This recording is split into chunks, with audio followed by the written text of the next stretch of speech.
आज सुबह से पंजाब सरकार में आम आदमी पार्टी के मंत्री संजीव अरोड़ा जी के घर पे ईडी की रेड चल रही है।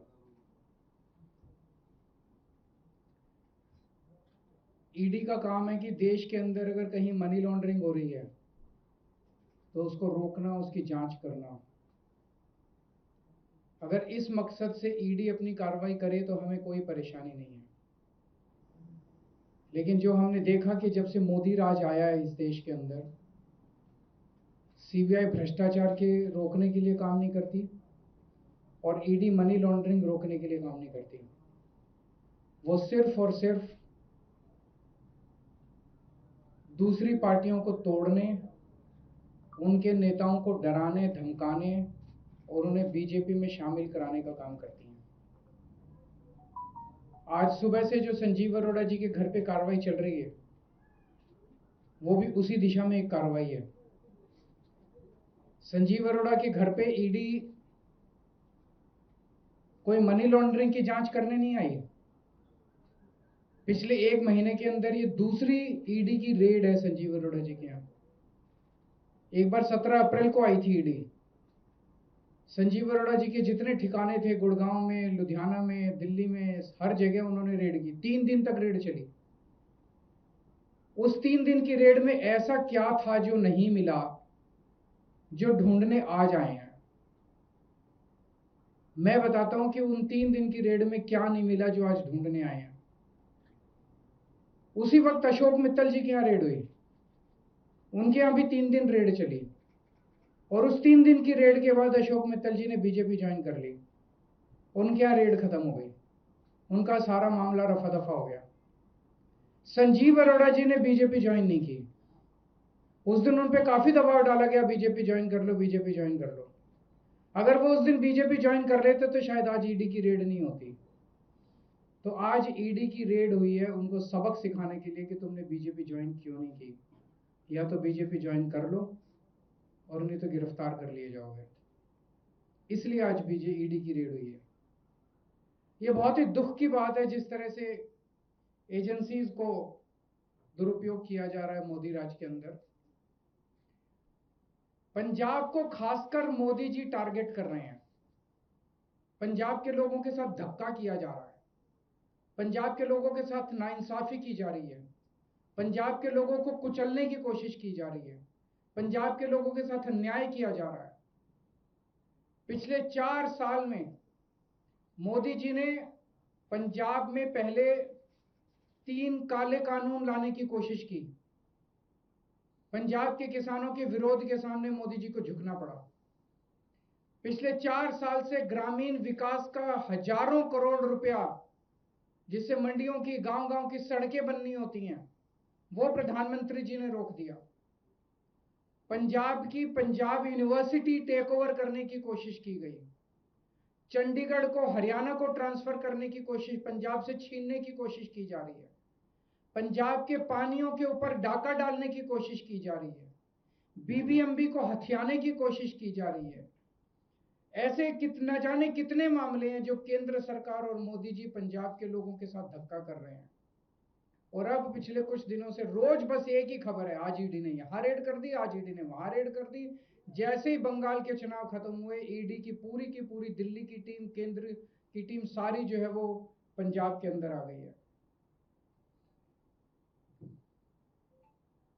इनका मकसद कोई काला पैसा ढूंढना या मनी लॉन्ड्रिंग ढूंढना नहीं है। आज से 10 साल पहले प्रधानमंत्री जी ने खुद अपने भाषण में शुवेंदु अधिकारी के खिलाफ भ्रष्टाचार के आरोप लगाए थे, संगीन आरोप लगाए थे। कोई देश का प्रधानमंत्री अगर किसी के खिलाफ संगीन आरोप लगाए तो छोटी बात नहीं है। ऐरे गहरे ने आरोप नहीं लगाए थे, बीजेपी के किसी स्पोक्सपर्सन ने आरोप नहीं लगाए थे, बीजेपी के किसी छोटे नेता ने। प्रधानमंत्री, भारत के प्रधानमंत्री ने शुवेंदु अधिकारी के खिलाफ आरोप लगाए थे। आज प्रधानमंत्री जी खुद उन्हें सीएम की शपथ दिला के आए हैं अपने हाथ से। अमित शाह जी ने हेमंत बिश्व शर्मा के खिलाफ भ्रष्टाचार के संगीन आरोप लगाए थे, उसको इन्होंने असम का मुख्यमंत्री बना दिया।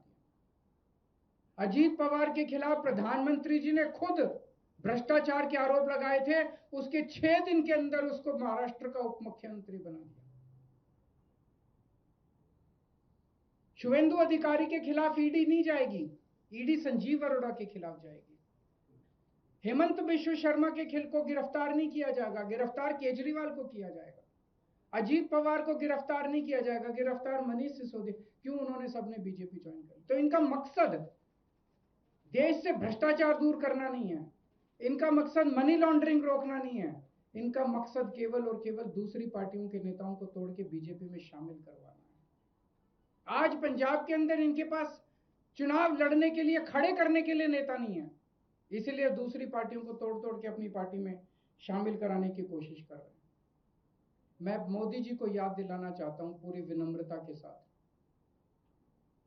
पंजाब गुरुओं की धरती है। आज मोदी जी जो पंजाब के साथ अत्याचार कर रहे हैं, वो हमें उस वक्त की कई सौ साल पहले की याद दिलाता है जब औरंगजेब ने भारत के अंदर जगह जगह अत्याचार कर करके भारत के कई हिस्सों पे कब्जा कर लिया था। आज मोदी जी ने बेईमानी कर करके भारत के कई हिस्सों पे कब्जा कर लिया है। उसके बाद औरंगजेब की नजर पंजाब के ऊपर पड़ी। पूरे देश के बेईमानी पे कब्जा करने के बाद अब मोदी जी की नजर भी पंजाब के ऊपर पड़ी है। औरंगजेब ने पंजाब के लोगों के साथ खूब अत्याचार किया, मोदी जी भी पंजाब के लोगों के साथ खूब अत्याचार कर रहे हैं। लेकिन उस वक्त हमारे गुरु साहिबान ने औरंगजेब के अत्याचार का सामना किया, अन्याय का सामना किया और अपनी कुर्बानियां दी।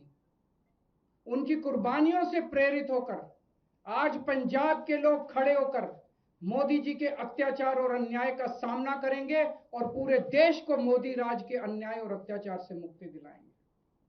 मैं मोदी जी को कहना चाहता हूं, 4 साल पहले भी आप पंजाब के साथ खिलवाड़ कर चुके हैं, जब आपने 3 काले कानून लाने की कोशिश की थी और पंजाब के किसानों के सामने आपको घुटने टेकने पड़े थे।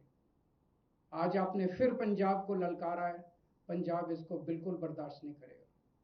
मैं मोदी जी से हाथ जोड़ के विनम्रता से निवेदन करता हूं, पंजाब के साथ धक्काशाही करना बंद कीजिए। अगर आपका कोई प्रश्न है तो पूछ लीजिए। 5 राज्यों के चुनावी नतीजे हैं, मेरा यही कहना है कि ये बेईमानी से जीते हैं बीजेपी वाले, ईमानदारी से ये चुनाव जीत नहीं सकते। मोदी जी देश के अंदर बहुत बहुत बहुत ज़्यादा अनपॉपुलर हो चुके हैं। अगर ईमानदारी से एक भी चुनाव कराया जाए तो बीजेपी एक भी स्टेट इस देश के अंदर नहीं जीत सकती।